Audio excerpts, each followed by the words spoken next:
aku diutus bil hanafiyah dengan kecenderukan kelurusan as-samhah yang bersifat samhah, memaafkan, ya, tidak menuntut. Maka yang lebih enak kita artikan, aku diutus dengan membawa kemudahan. Tidak ada istilah sesuatu yang memberatkan, maka samah, dimaafkan, ditoleran, dalam artian dikasih jalan untuk keluar dari yang sulit-sulit. Nah, hadis ini menjadi landasan selain Al-Quran untuk kaidah al-masyaqqatu tajlibut taisir. Ini diriwayatkan akhrajahu Ahmadu, telah diriwayatkan oleh Imam Ahmad.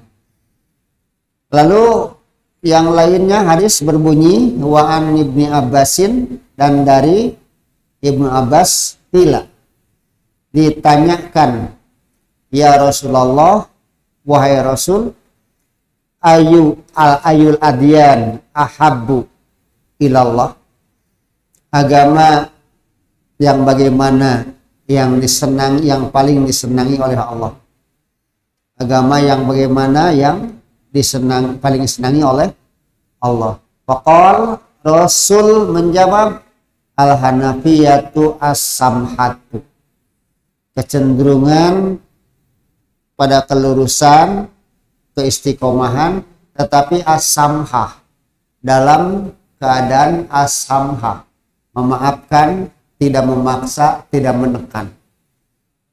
Nah, dengan kata lain, yaitu agama yang bersifat mudah.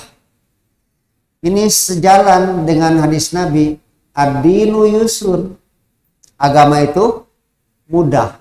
La yusadad-dina ahadun illa ghalabahu, tidak akan ada seorang pun yang bisa memberatkan agama illa ghalabahu, melainkan agama itu bisa mengalahkan dia. Agama itu sifatnya mudah. Kalau ada orang memberat-beratkan sendiri, agama bukan agama yang kalah, tapi manusia sendiri yang tidak akan mampu melaksanakan. Jadi sebenarnya bukan hanya ini dalilnya, ada yang lain.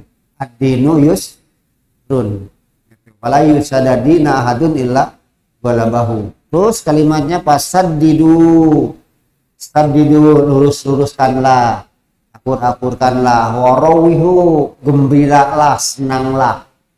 Itu. Nah, ini iman, sejumlah dalil yang jadi kelandasan oleh para ulama untuk kaidah yang berbunyi al-masyaqqatu tajlibut taisir. Kesulitan itu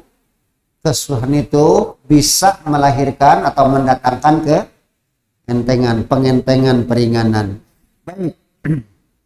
Riwayat At-Tabrani dan Al-Bazzar. Yang di atas riwayat Imam Ahmad ini atau Tabrani dan Al-Bazzar. Yang tadi inna dina yusrun itu riwayat Bukhari. Riwayat Imam rahimakumullah, ini pokok yang dijadikan landasan untuk terciptanya kaidah yang kita hadapi sekarang, yang kita akan pahami sekarang. Al-masyaqqah, kesulitan itu, tajlibut taisir, bisa mendatangkan, melahirkan pemudahan, keentengan. Baik. Wa yatakharraju ala hadhil qaidah, wa yatakharraj, dan akan keluar, akan lahir ala hadhil qaidah, atas dasar kaidah yang ini, yang al-masyaqqah tadi, apa?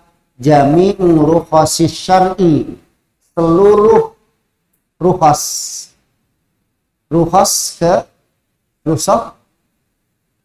keringanan syariat. Ya. Ada lagi keringanan, kelonggaran ya, kelonggaran rakyat, wa takhfifatihi, dan keringanannya. Ada sejumlah syarat yang dirasakan sulit, maka nanti akan lahir keringanan. Kenapa demikian?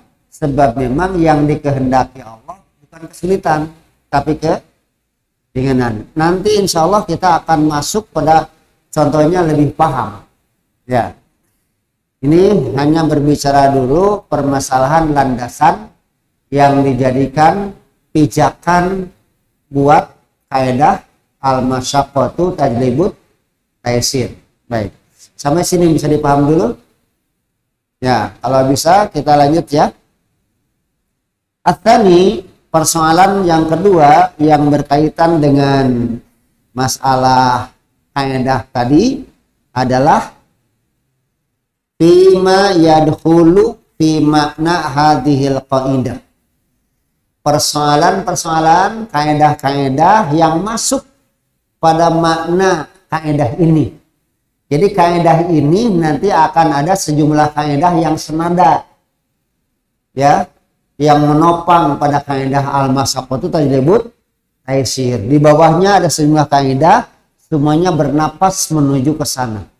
Pada induknya al-masyaqqatu tajlibut taysir. Jadi wa yadkhulu akan masuk fi hadhil kaidah, pada kaidah ini apa?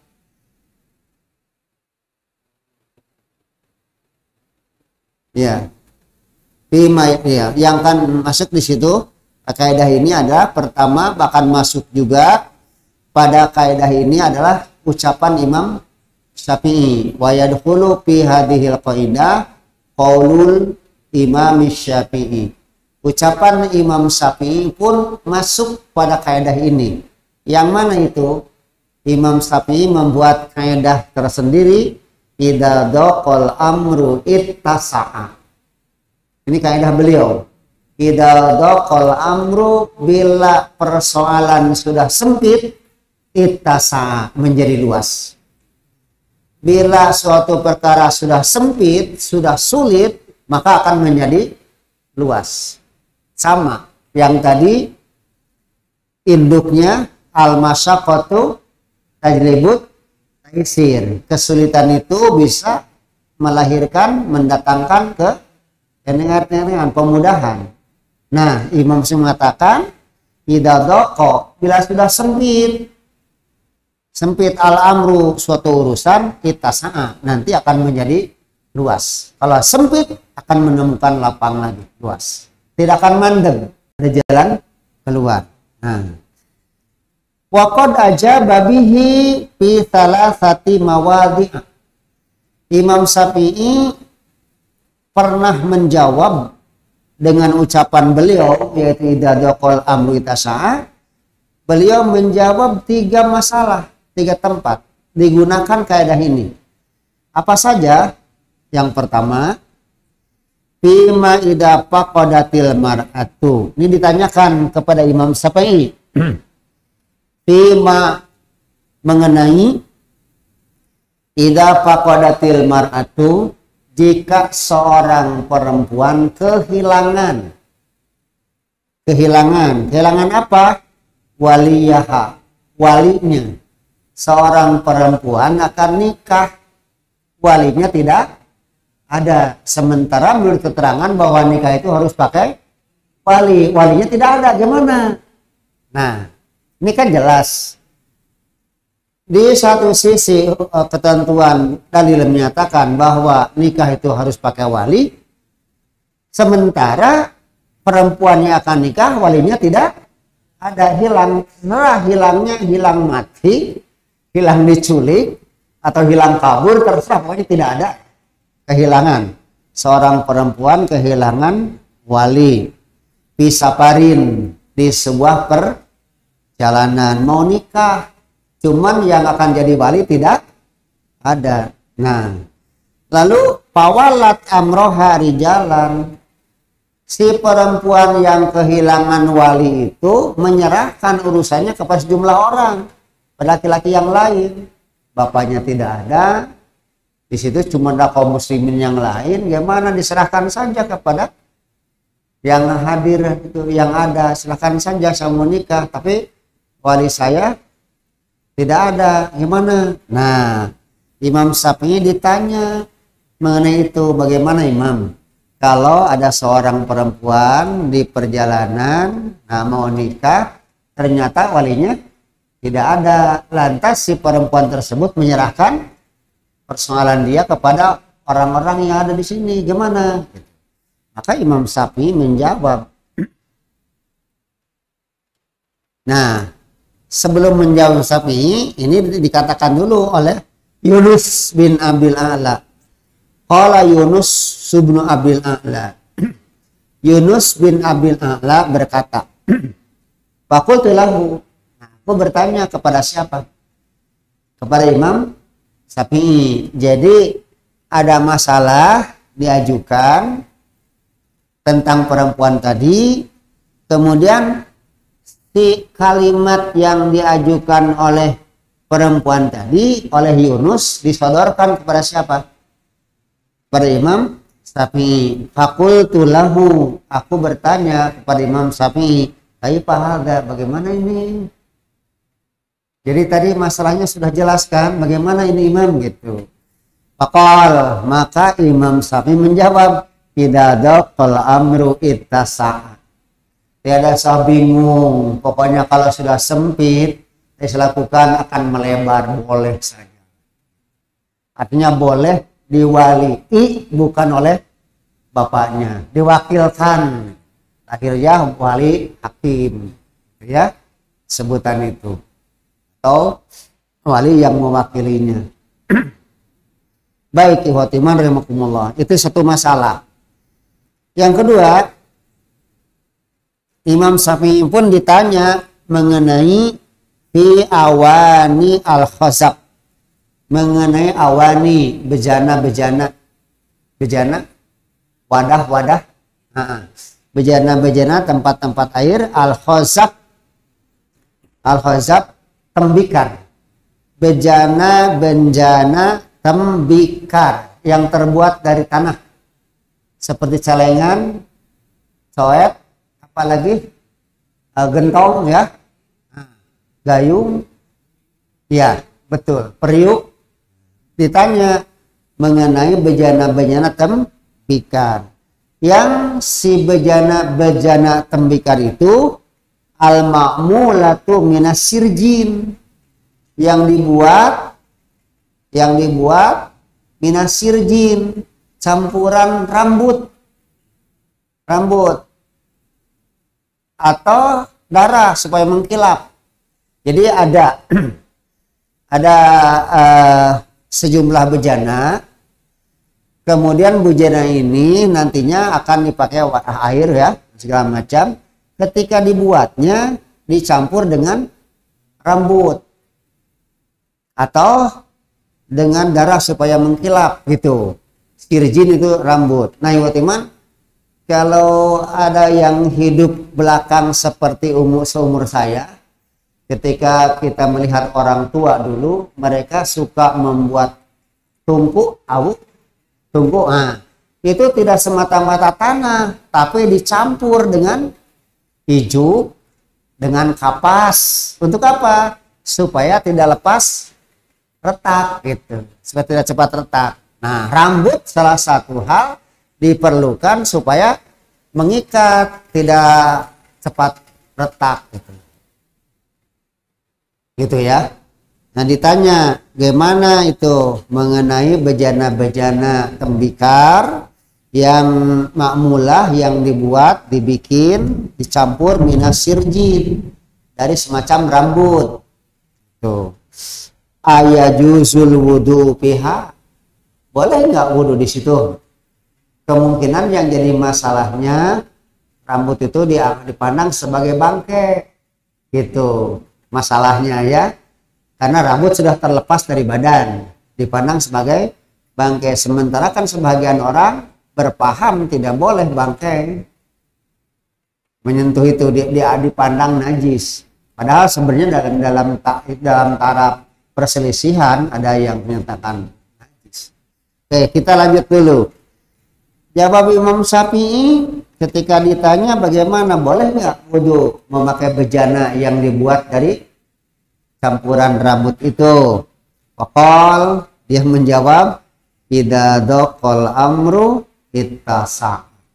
Jika memang sudah sempit persoalan, ya luas, Kalau tidak ada bejana lain mau apa lagi, pakailah sudah gitu.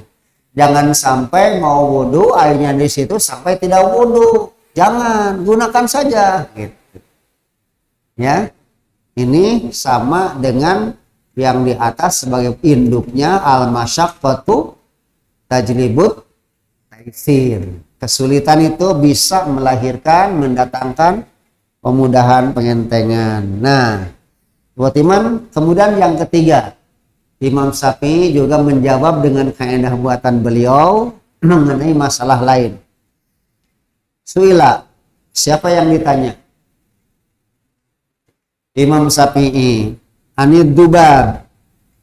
Dubab apa? Tentang lalat. Imam Syafi'i ditanya mengenai lalat. Yajlisu ala goitin. Si lalat ini duduk pada goit. Diam, hinggap, bukan duduk lah, masa iya lalat duduk ya. Hinggap, di goit gitu kan, gitu. Yuk situ, ini memang ya sikap lalat seperti itu ya. Di tempat yang kotor-kotor. Di goit itu bisa di WC-nya sendiri, yang jelas kita tahu bahwa WC itu tempatnya kotor ya. Nah, di situ hinggap. Setelah itu sumayaqum ala thawb. Sementara setelah si lalat tersebut hinggap di goit di tempat yang najis, kemudian si lalat terbang ke hinggap di mana? Di baju gitu. Tergambar nggak? Tergambar ya? Berarti ada sesuatu yang terbawa gitu.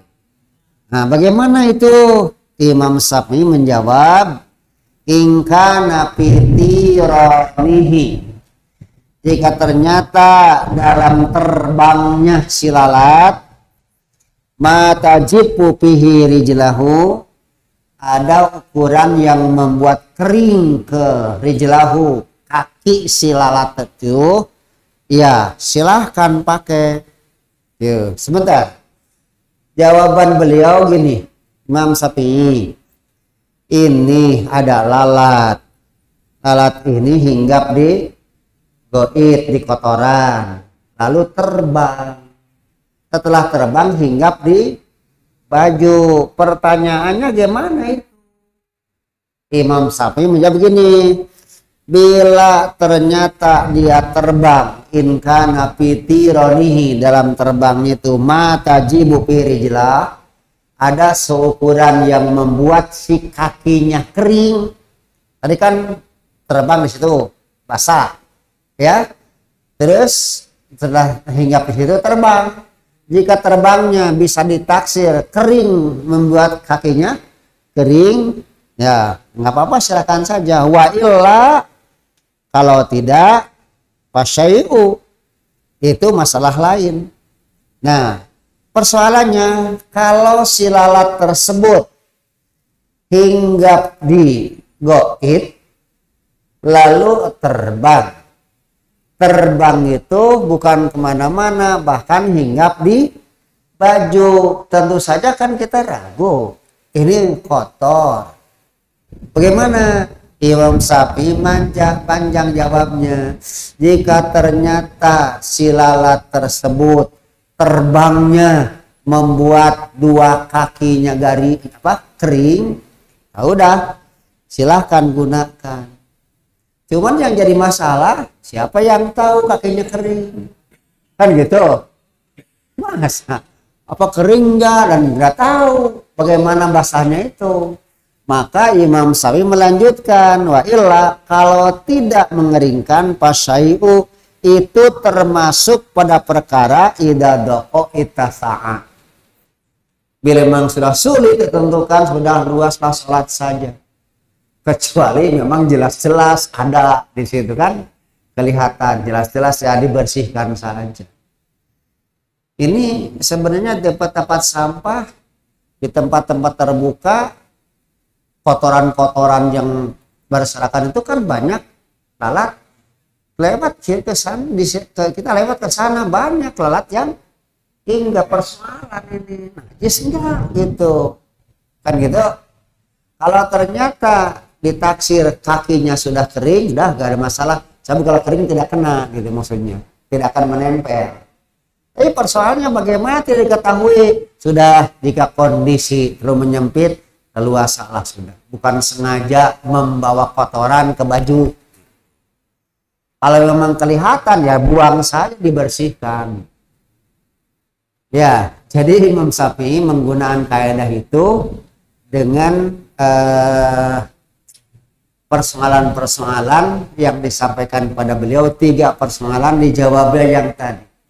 Al-amru idza daqal amru tasa'a. Bila sesuatu perkara sudah sempit, sulit, maka jadi luasa, silakan dimaafkan. Ini persoalan yang masuk pada kaidah di atas. Nah, nanti masih terus buat iman. Yang ketiga sekarang, atalis yang ketiga, fi aksi hadhil qaidah. Kita akan berbicara mengenai lawan kaidah itu. Kalau kaidah itu berbunyi sesuatu bila sudah sempit atau kesempitan melahirkan keluasan, gitu kan? Jadi sempit dulu baru datang leluasa. Sekarang datang sebaliknya.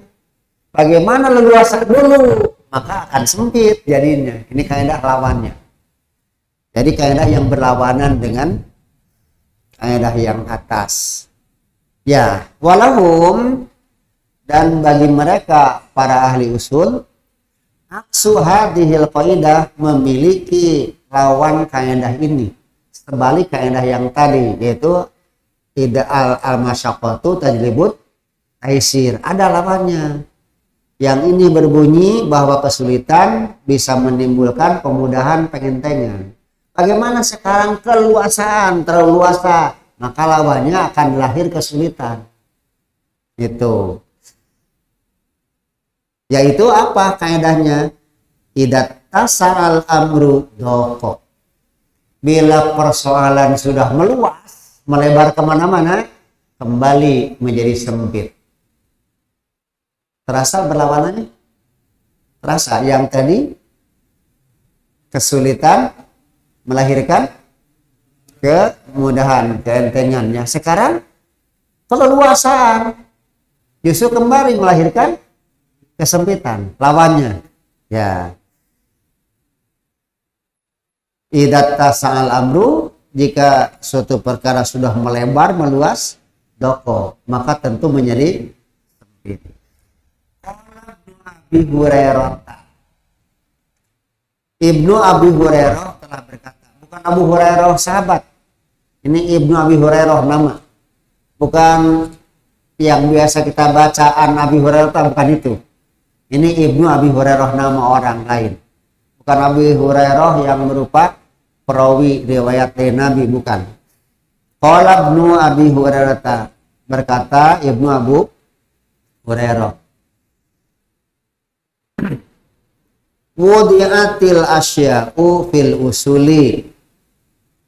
Wudi'atil asya'u fil usuli. Wudi'at, disimpan, diletakkan. Al asya'u, segala perkara itu, fil usul, pada pokoknya.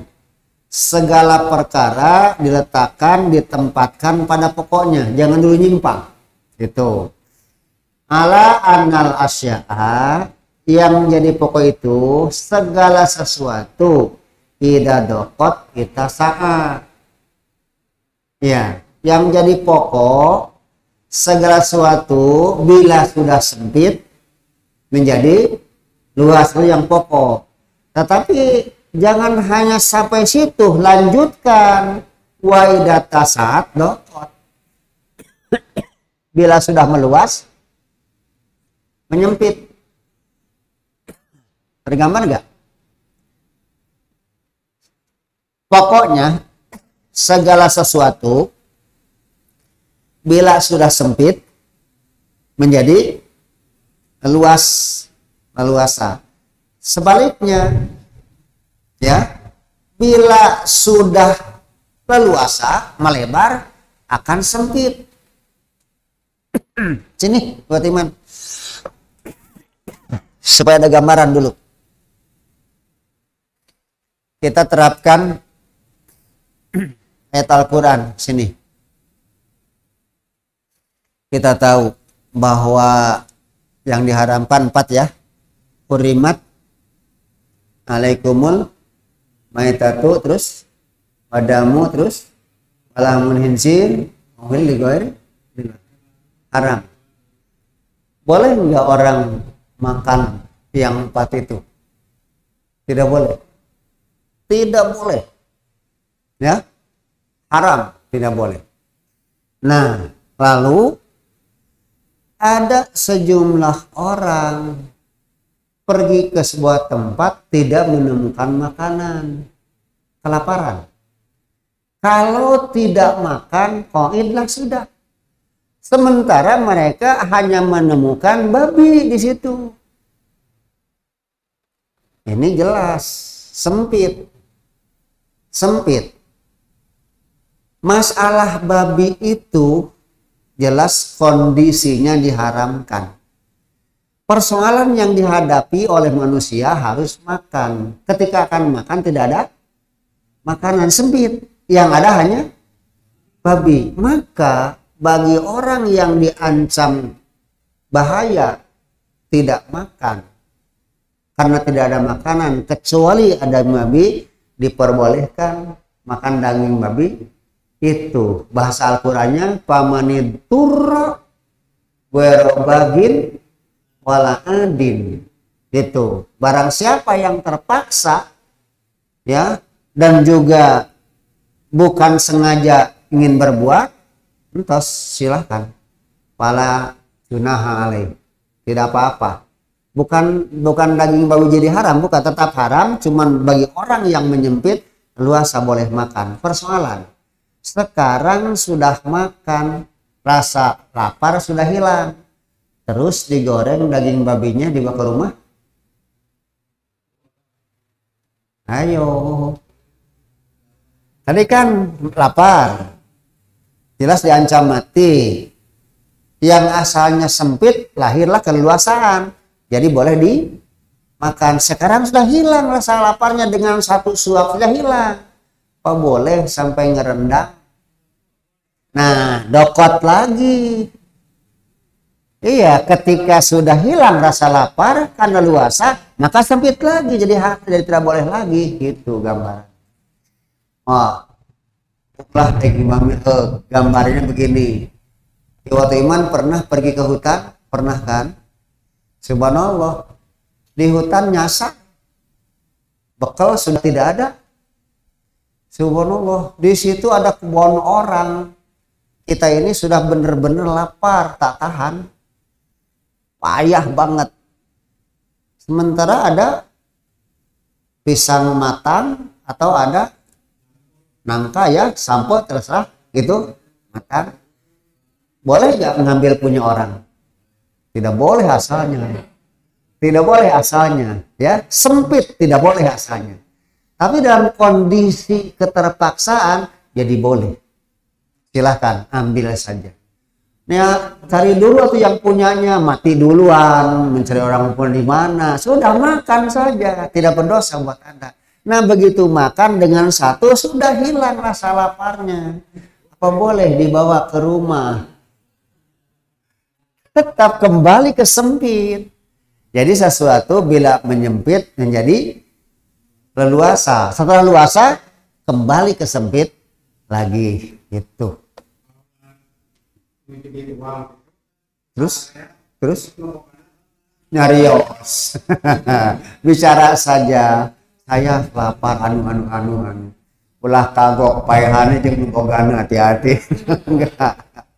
Bicara, terangkan. Kalau yang segala macam, jika misalkan waktu Iman sampai dipukuli, tetap tidak akan berdosa. Itu yang salah dia. Ya, gitu.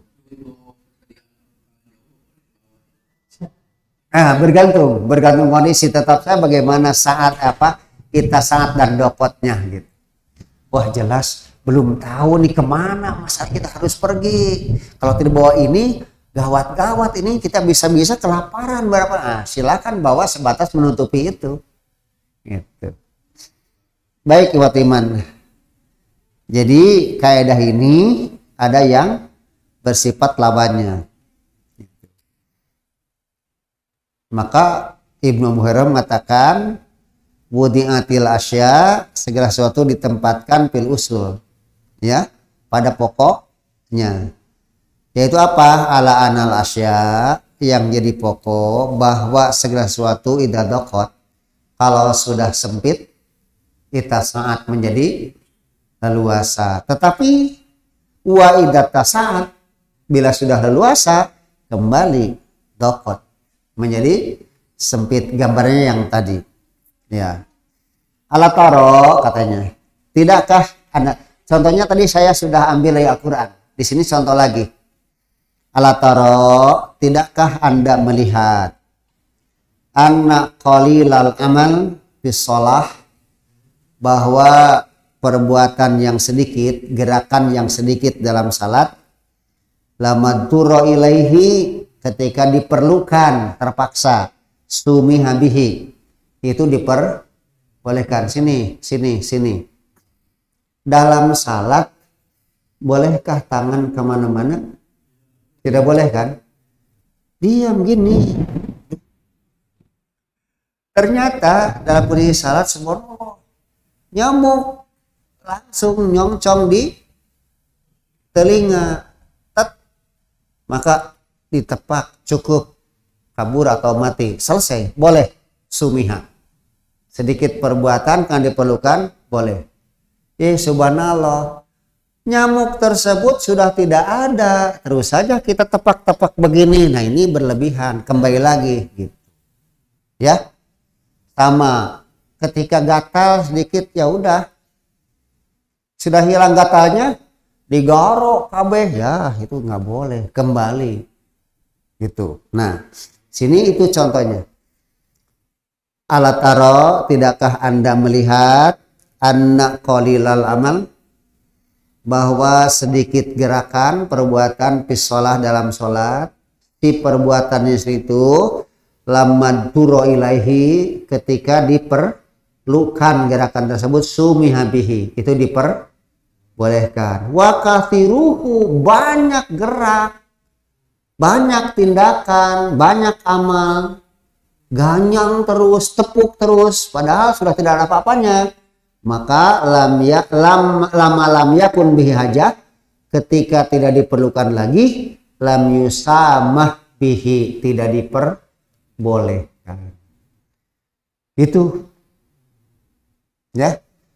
Begitu sempit datang leluasa, terlalu leluasa kembali ke sempit lagi. Wa kadzalika, demikian pula, ini contoh lagi, qalilul barogis, sedikit kutu. Tahu kutu? Kutu yang di kepala. Demikian pula sedikit kutu, wa kathiruha, dan banyaknya. Sini maksudnya Iman. Kalau ditakdirkan kutu itu hanya satu, itu jangan sampai kita terus mengejar-ngejar nyari kutu, ini aja. Jangan. Nah, tetapi ketika banyak kutu, sulit kalau dibiarkan, payah, udah ganyang saja. Gitu ya. Ini gambarannya Iman, mencukur rambut sebelum apa? Dalam Al-Quran itu yang ibadah haji. Ya, sebelum haji kan tidak boleh cukur rambut. Gitu ya. Tidak boleh dalam ketika ibadah haji, cukur rambut tidak boleh. Adanya cukur rambut setelah haji, setelah apa? Tawaf jumroh ya, itu. Kemudian setelah haji cukur. Nah, sekarang belum apa-apa, ternyata ya kalau hanya kutunya satu nggak ada masalah, langsung saya dicukur, nggak boleh, tidak bahaya. Tetapi satu saat ada sahabat Nabi yang kepalanya penuh dengan kutu sampai ke sana, luar biasa itu, gimana orangnya nggak tahu tuh ya. Maka orang semacam itu diizinkan mencukur rambutnya sebelum haju. Itu masalahnya. Kan? Lah iya, kalau sudah hilang, lah terusan sisir kerep. Boleh ketika sisir kerep, dah boro-boro di haji ibadatan ayah atau sisir kerep. Kalau ada sisir kerep, iya sisir kerep buang-buang. Kalau sudah hilang, jangan terus-terusan. Iya. Iya, kalau ada ya begitu usahakan. Ketika itu kan dibicarakannya tidak boleh sisir kerep. Ya, penyakit itu adan min rosihi dalam gitu ya. Dalam Quran diterangkan bahwa barang siapa yang adan min rosihi tidak apa-apa dia bercukur sebelum al-haju sampai ke tempatnya gitu. Oke, gitu ya. Ini wakadalika demikian pula qalilul barogis, sedikitnya kutu wa kathiruha dan banyaknya. Maksudnya kalau kutu bisa sedikit tak berganggu, nggak usah cukur-cukur lah. Tapi berbahaya banget ini. Wah, bisa parah sampai gentayangan kemana-mana, sudah boleh cukur saja. Meskipun belum menyembelih haju itu. Oke. Kemudian Imam Ghazali ikut nimrung nih. Wa jama'al Imamul Ghazali. Kemudian Imam Ghazali menyatukan apa? Bainal qaidataini, di antara dua qaidah. Yang mana? Yang tadi al asya'u idza daqat ittasa'at, satu. Yang kedua wa idza ittasa'at daqat, kan berlawanan. Itu. Imam Ghazali menyatukan dua kaidah ini dengan perkataannya kullu ma tajawaza haddahu, setiap yang sudah melampaui batasnya, in akasa ila diddihi, kembali pada sebaliknya. Disatukan. Yang satu mengatakan kaidah umumnya al-masaqatu tajlibut taisir. Di bawah kaidah itu ada kan gitu, idza daqal amru ittasa'a. Lahir lagi lawannya idza tasa'al amru doko. Terus wa idza doko ittasa'a, lahir. Oleh Imam Ghazali disatukan dengan kalimat kullu ma tajawaza haddahu, setiap yang melampaui batasnya, ya, in akasa, kembali ila haddiddihi, pada sebaliknya. Yang sempit terlalu sempit jadi luas, yang terlalu luas menjadi sempit. Yang sempitnya luar biasa, kembali ke luas. Yang luas luar biasa melampaui lagi, kembali ke sempit. Maka Al-Ghazali menyatakan setiap yang sudah melampaui batasnya kembali kepada lawannya. Sama hakikatnya gitu. Kayak itu. Sampai sini bisa dipahami? Ada pertanyaan dulu, silakan. Ya? Oh, silakan.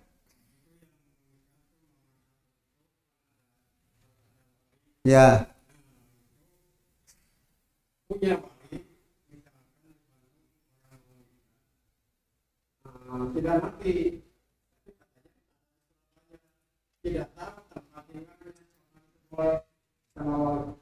Ya boleh diwakili rek neangan iraha. Diwakili wali hakim ada. Ya ustad saja ambil ustad nikahkeun di gantos. Abdi ngawakilkeun wakil, ya. Boleh ditikah.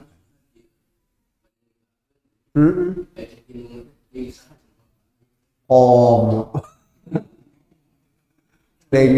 bapak natenya homun. Ya udah, ya kalau sulit apa akan digagalkan tidak nikah? Kan nggak mungkin. Oh, udah lakukan, ganti. Siapa yang dipercaya, orang yang pas. Mungkin daerah masih ada kak adiknya, kakaknya atau pamannya gitu kan misal. Kalau berdasar itu kalau perempuan laki kan dua. Kalau tidak dalam saksi laki satu perempuan dua, tidak ada perempuan empat gitu.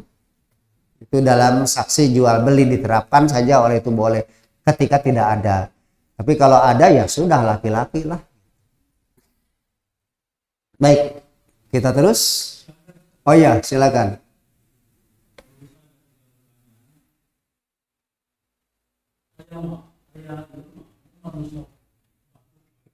Sok batuk kue.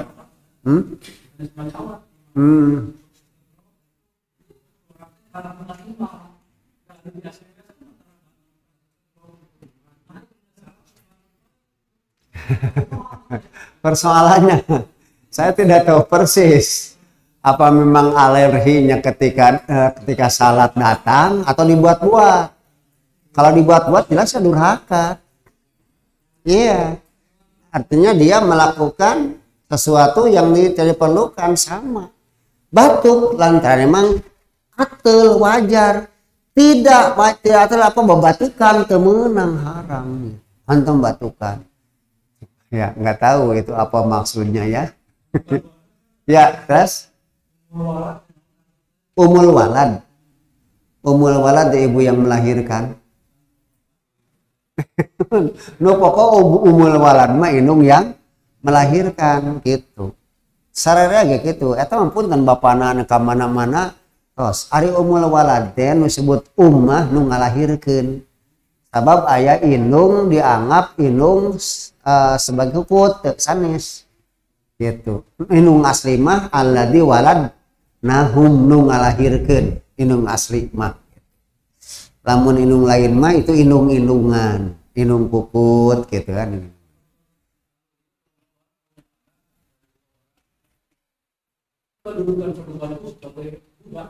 Gimana? Gambaran gimana? Kuma.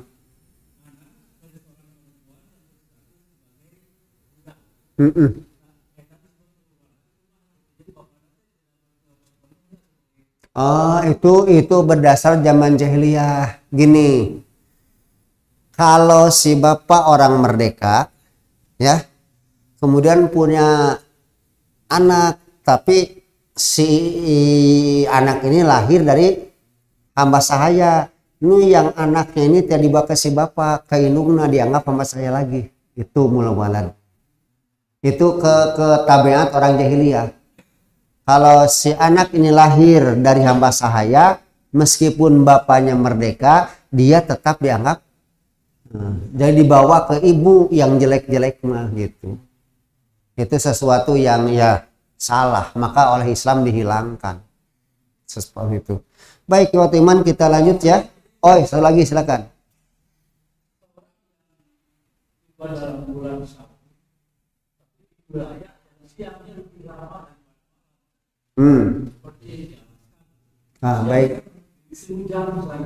Baik. Baik. Ya sudah. Baik. Ibu Timan, jika kondisi tidak menetap seperti itu, maka ukuran waktunya diukur dengan negara yang dekat yang normal. Jadi bisa saja mereka buka sahurnya jam 4 sore, bisa saja sahurnya gitu kan. Nanti misalkan bukanya kalau di kita misalkan baru jam 7 pagi, bisa saja diukur dengan waktu yang dekat dengan negeri itu yang normal. Itu mah hadis yang menjawabnya. Baik, Ibu Timan kita lanjut ya. Nah, Ar-Rabi' yang keempat, yang pertama tadi tentang landasan kaidah, yang kedua ucapan yang masuk pada kaidah yang semana dengan kaidah di atas. Kemudian yang ketiga ada lawan-lawan kaidah yang berlawanan, kemudian disatukan oleh Imam Ghazali itu. Meskipun yang lain pun tetap berlaku, cuman Imam Ghazali mengambil jalan tersendiri, disatukan. Nah, sekarang kita berbicara Ar-Rabi' fi asbabit takhfif. Sini Ibu Timan. Tadi yang kaidah di atas itu Karena landasan pokok Allah menghendaki keringanan, tidak menghendaki kesulitan. Setiap ada kesulitan pasti melahirkan keringanan. Nah, sekarang lahir masalah. Apa saja yang membuat keringanan itu? Bisa paham nggak? Jadi kita akan berbicara apa saja yang mengakibatkan lahirnya keringanan. Ini nomor 4. Fi asbabit takhfif. Kita akan berbicara mengenai sebab-sebab peringanan, ya, pemudahan. Lahirnya mudah itu, lahirnya ringan itu apa? Sampai diringankan, dimudahkan, itu ada sebab. Baik, kita lihat. Inna asbabat takhfifi, sesungguhnya sebab-sebab peringanan itu, pengentengan itu, fil ibadat, dalam sejumlah ibadat, wa ghairiha, ataupun yang lainnya, sabatun, ada 7. Ada 7 penyebab sesuatu menjadi diringankan. 7 penyebab. Iwatiman yang tadi, ketika seseorang makan daging babi tanpa sebab, dosa. Ya? Kenapa sekarang dia jadi tidak berdosa? Ada sebabnya. Apa? Gitu. Gitu kan gitu. Ketika seseorang makan punya orang, nggak boleh, haram. Tetapi ternyata buat dia tidak berdosa. Apa yang menyebabkan dia tidak berdosa? Nah, sekarang kita akan berbicara penyebab-penyebabnya. Yang menimbulkan sesuatu jadi diringankan itu apa? Ya, al-awal katanya ada 7. Al-awal yang pertama as-safar. Penyebabnya adalah safar.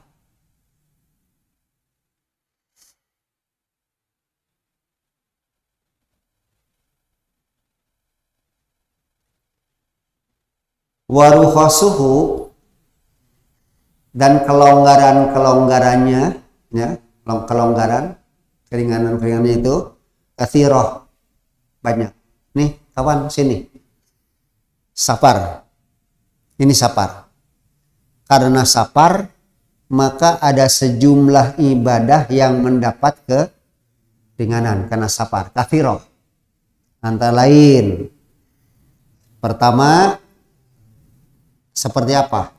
Kal kasri, qasar, gitu kan?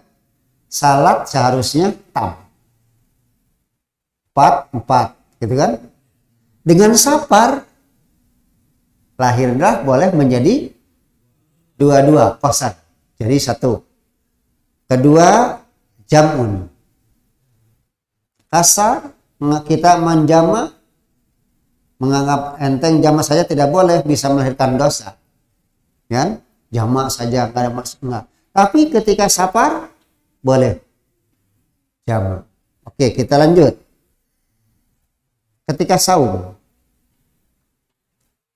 saum, bolehkah seseorang membatalkan saum di tempat sendiri? Tidak boleh. Safar boleh. Kalau mau buka silahkan. Nah, itu saum yang asalnya tidak boleh buka, tapi karena safar menjadi boleh. Tuh, udah 3 ya. 3. Keempat, walmas hi, tadi wal fitri, wal jami, walmas hi aktsara min yaumin wailatin. Ini maksudnya mengusap sepatu. Mengusap sepatu. Ya. Di rumah, di tempat sendiri boleh mengusap sepatu? Boleh, cuman 1 lailah, hanya 1 malam saja. Tidak boleh lebih. Ya, gitu. Lailah wa yaum. Baru ini beli sepatu dari toko, dipakai. Tadi sih ketika dimasukkan kakinya bersih. Sekarang wudhu, usap sejalah, silahkan diusap. Dikasih dikasih tempo sampai 1 hari 1 malam boleh. Kecuali kalau janabat harus dibuka. Kalau dari goid itu boleh.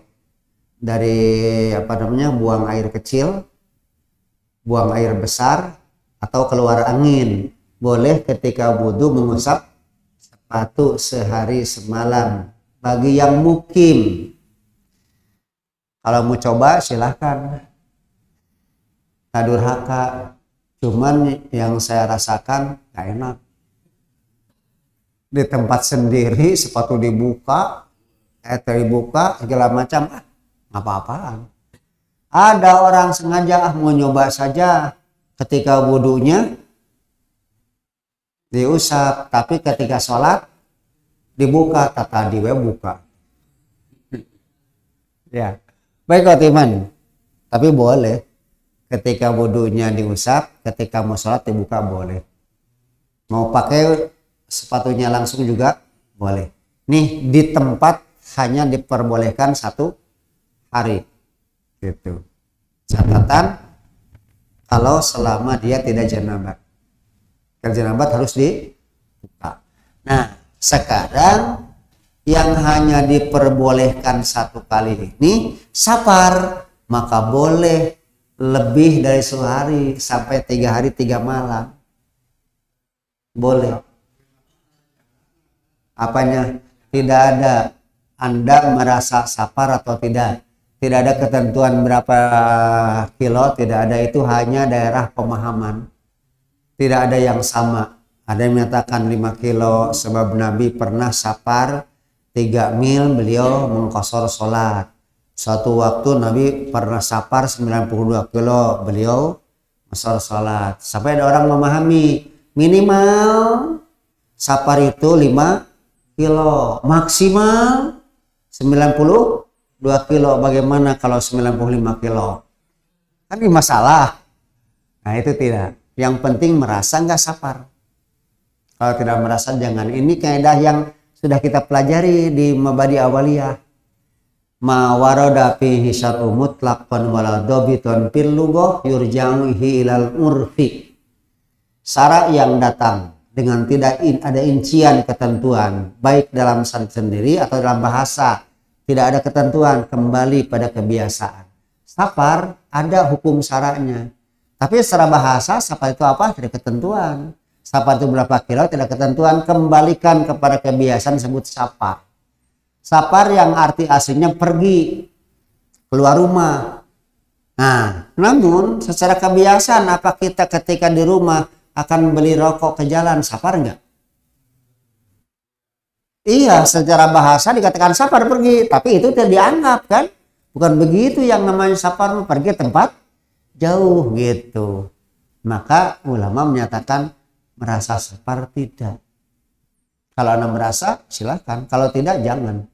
Sebab berusaha itu bukan wajib diambil, hanya utama kalau diambil. Baik. Allah silakan. Iya silakan. Misalkan dari sini itu per jam 12 pada sholat. Terus? Nah, sudah di Cimahi itu kan udah sampai sholat asar. Karena kalau balik lagi misalkan mau sholat maghrib, antara asar dan maghrib itu kan ini terhalang waktunya, antara asarnya ini belum sholat, tapi kalau keluar, nah yang jadi masalah asar maghrib isanya itu. Asar maghrib isya. Baik. Iya, baik sini. Kesini. Kesini. Ini harus dipahami dulu. Salat itu ada istilah tam, ada qashar, ada jama, ada jama qashar. 4. Dari sini akan terbongkar. Ada tam, ada qashar, ada jama, ada jama qashar. Tam adalah salat dilakukan secara sempurna. Yang 4 sudah ya, gitu kan? Sudah. Sementara qashar salat yang 4 menjadi 2, itu qashar. Sekarang jamak. Kalau jamak tak berbicara masalah tam dan qashar, dilihat dari sisi menyatukan. Waktu asar dilakukan di duhur atau waktu dilakukan di asar, itu jamak namanya. Ya. Walaupun di tempat pergi gitu. Di waktu duhur. Sholat asar dulu atau duhur? Kayaknya tunggu dulu ini supaya jelas dulu ya. Jelas dulu. Tuh pohon weh. Yang pertama ada istilah tam, yaitu sholat dilaksanakan sempurna ya. Ada istilah qashar, yaitu yang 4 menjadi 2. Yang ketiga ada jama, dilihat dari sisi menyatukannya. Terserah ditarik ke awal atau ditarik ke akhir. 2 waktu sholat, 2 sholat dilakukan dalam satu waktu, itu jama.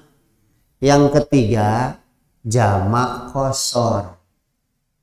Jamak qashar artinya si salatnya sendiri 2 dalam qasharnya, sementara yang 2 ini dilakukan di satu waktu. Misalkan qashar asar 2, qashar lohor 2, yang 2 ini dilakukan terserah mau di waktu asar atau waktu qashar, di waktu duhur, itu jamak qashar. Tadi persoalan yang ditanyakan adalah sebelum pergi ke Cimahi sholat duhur, dah kan? Jangan qashar, belum perginya juga kan, lakukan dengan tam. Sudah pergi ke Cimahi, masuklah adzan duhur asar, kita merasa safar, sudah mau tam mau qashar. Mau tam mau qashar, mau tam boleh, mau qashar lebih utama, gitu kan? Sebab rukhsah dari Allah harus diambil, gitu kan, gitu ada keterangan. Nah, ambillah 2. Kita ketika sholat asar 2 rakaat tidak ada berkaitan dengan jama, hanya kita sholat qashar, gitu. Lahir maghrib dan isya jadi masalah, terserah maghrib dan isya masih di perjalanan atau di rumah.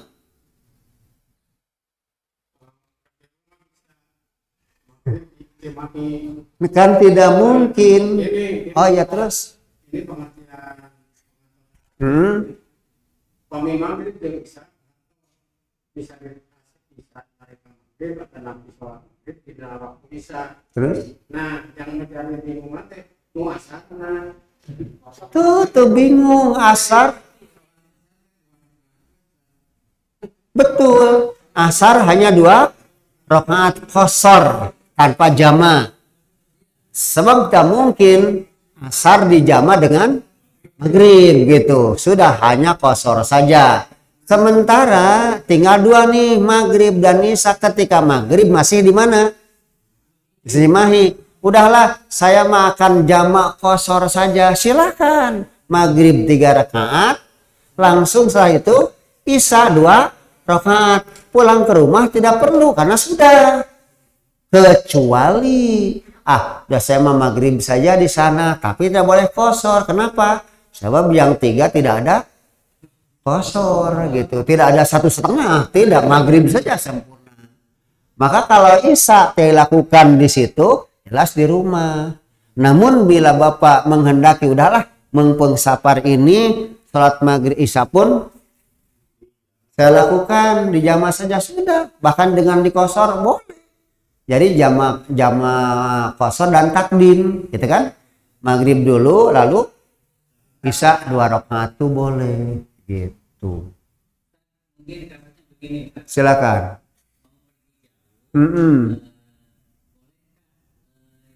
Jamaahnya itu dilaksanakan di rumah, jadi asalnya ditarik dulu ke duhur, berhubung jaraknya jauh dan tidak akan memungkinkan sholat asar di Baik, baik. Jadi kesimpulannya bukan masalah kosor ya.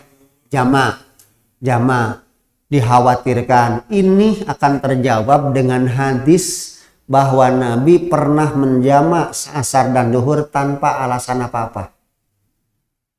Itu. Ada hadisnya sahih. Nabi pernah menjama asar dan duhur min duni ilah, tanpa alasan, tanpa paudur, dijama. Ini sebagai gambaran satu saat akan teralami oleh kita itu. Silahkan. Tapi jangan boleh dijama. Ya. Yang tidak belum sapar. Nabi nyontohan, dia tidak sapar, tidak punya alasan, pernah melakukan asar dan duhur di jamak di tempat. Itu masalahnya. Cuman hati-hati, jangan selahir sikap tasahul, ngap enteng, maka ini terancam. Kalau sengaja enteng-enteng bisa-bisa terancam neraka gitu. Itu ya. Itu ya masalahnya. Oh ya, terus mengalami kalau asal itu mesti jauh setengah dua terus nanti lebih panjang kan sudah jadi sampainya itu enggak, kalau memang terpaksa di jalan saja salat, kenapa? Iya bisa. Kalau memang ternyata di sini sudah duhur, asar, datang pasti maghrib. Ketika macet saya sholatlah di kendaraan. Kalau tidak ada jalan lain gitu. Semuhun dan nuju macet mah biasa tuh Kasep. Punten. Kawios badai nyupiran, badai numpang sami wae. Mangga salat didinya tibatan ka tinggalin waktu gitu. Aduh, jadi kesana. Itu tahfifat ya. Oke. Tahfifnya penyebabnya adalah safar yang pertama. Jam berapa ini? Masih ada, boleh kita asar jam berapa? Bisa satu lagi? Oke, bisa. Yang tadi paham ya? Jadi penyebabnya ada keringanan itu adalah safar. Yang disebabkan safar, keringanan bisa masalah tayamum, bisa masalah qasar, bisa masalah jama, bisa masalah buka, bisa masalah musab sepatu lebih dari satu malam itu. Jadi ya apa? Saya tambahkan, ini kan boleh kan masuk saja. Enggak, itu makan di sini kan dibatasi. Jadi kalimatnya alikate seperti mah kudu kabeh gitu kan. Ada anak yang luar biasa pinter seperti anak Caci. Apa hanya itu? Enggak. Oke, terima kasih Kasep. Bagus. Mal ayah tapi cekuran mah ayah kan gitu. Dina Al-Qur'an naon? Ina kuntum maridon au ala safarin falam tajumaan patayan gitu geus kajawab. Atas bagus. Das ditutup saja, buang yang ragu, ambil yang yakin gitu. Karena kita dan itu kan di situ sudah belajar al yakinu la yusalu bisyaqi, sudah itu makasih. Baik, kita lanjut satu lagi ya. Yang kedua, penyebabnya adalah al-marad, gering, sakit. Karena sakit maka akan lahir ruhsoh ya.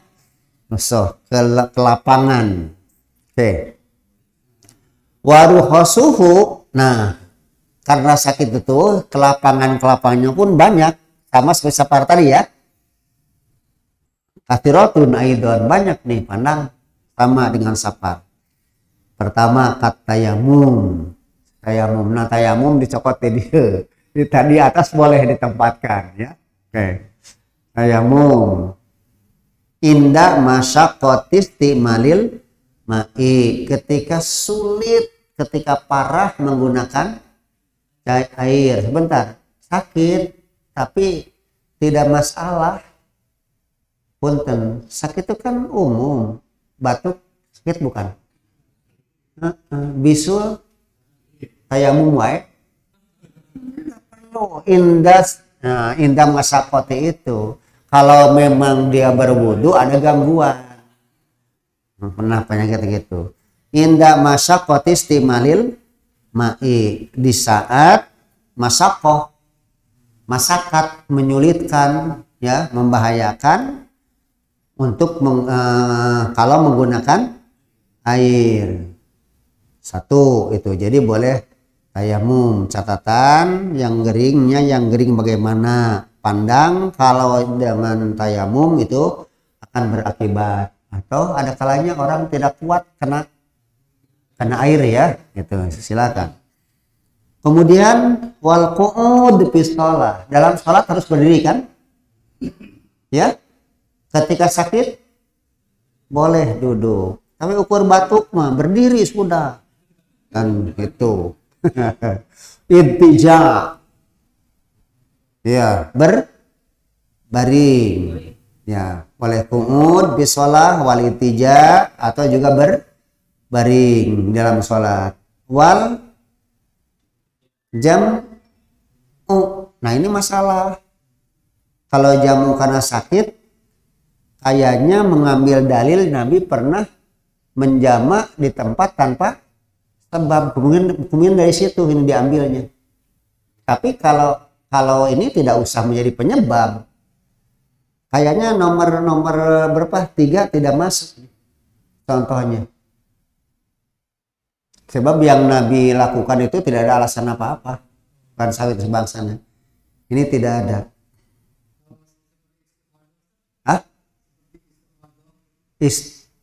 Istihadah. Terus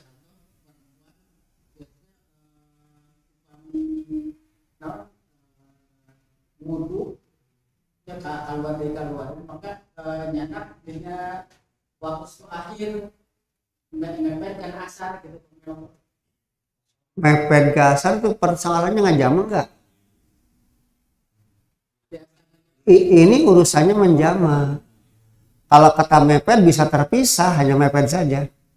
Nah ini sementara buat yang istihadah, Nabi memerintahkan wudhu bagi setiap sholat gitu. Tidak perlu disatu-satukan.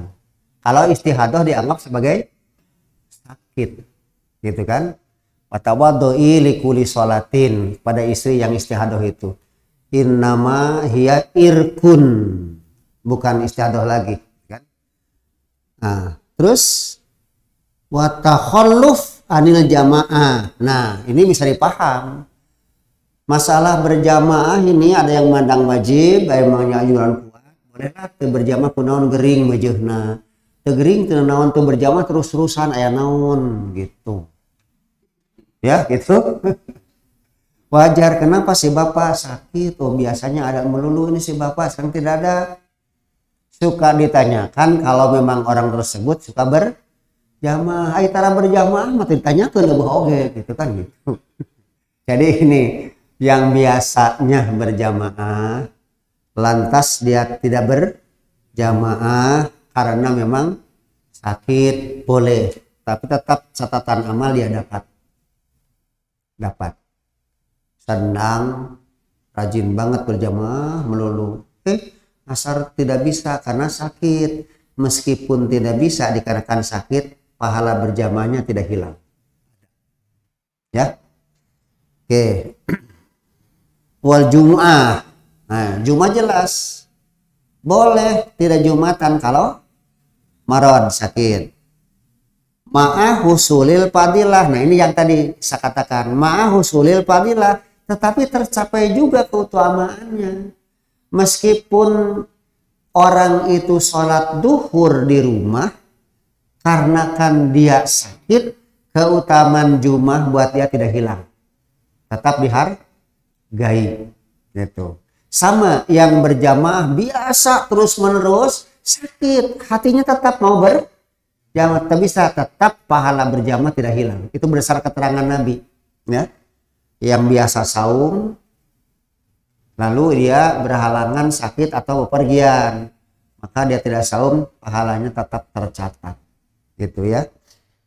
Boleh buat iman. Wal fitri fi Ramadan, ya, sakit, buka sajalah. Kapan? Ketika saum Ramadan. Wat tadawi. Tadawa, ya tadawa, tadawuyan. Asalnya gitu. Asalnya tadawuyan. Tafa'ala, ya tafa'alu, tafa'ulan. Itu tidak boleh tawar, begitu. Sekarang di sini jadi tadawi. Apa alasan? Padahal asalnya tadawuyan.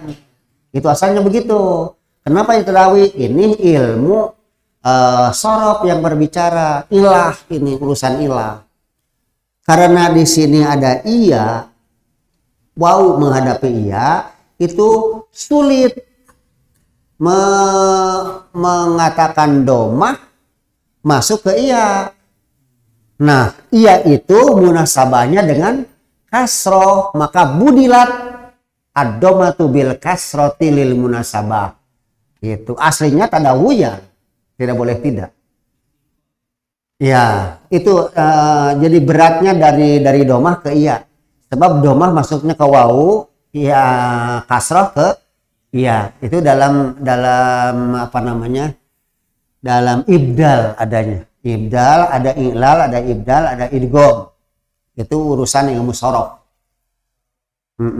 Ya, tiba heula diajar sorof ke surup-surup sarapen kayana gitu kan gitu. Ya. Baik teman. Ya, dan berobat tadawi, jelas tadawi. Cuman asalnya tadawuyan. Begitu rahasianya. Ya, kemudian berobat dengan yang najis meskipun ini dalam sesi pertentangan. Ya. Ada orang mengatakan berobat dengan yang najis tidak boleh, kaitannya dengan masalah arak. Arak itu dipandang oleh sebahagian ulama najis, sebab itu diharamkan. Mereka berdasar pada pendapat bahwa yang haram itu najis, termasuk bangkai pun najis gitu. Itu bagi yang berpendapat demikian. Tapi kalau yang tidak berdapat demikian mah nggak jadi masalah, ini mah tidak masuk contoh. Ya, at-tadawi berobat bin najasat dengan yang najis. Ini bisa diterima bagi yang berpendirian bahwa yang haram dianggap najis. Tidak kena contoh bagi yang berpendapat bahwa yang haram belum tentu najis gitu. Oke, buat iman sampai situ banyak contohnya. Tapi baru 2 sebabnya mengawai. Buat iman, ya silakan. Boleh. Tapi bahasan sampai suruh ya sudah selesai itu waktu asar. Gimana San? Tadi contohnya yang rukshoh yang ya.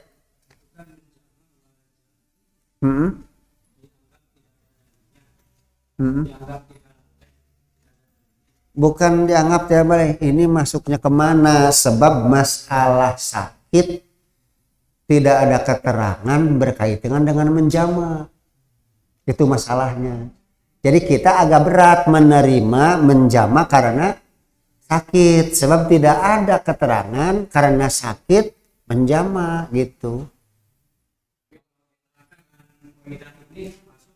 Yang mana? Yang mana?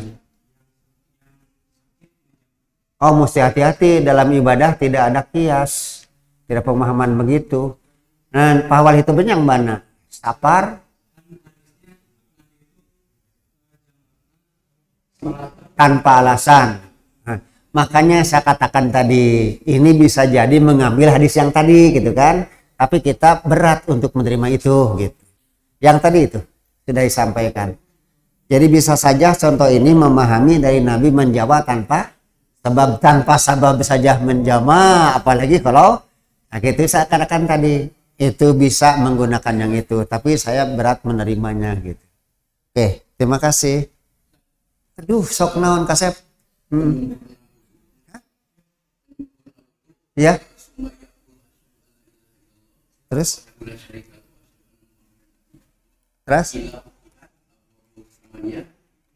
Ababul jangan nanti asamannya terus?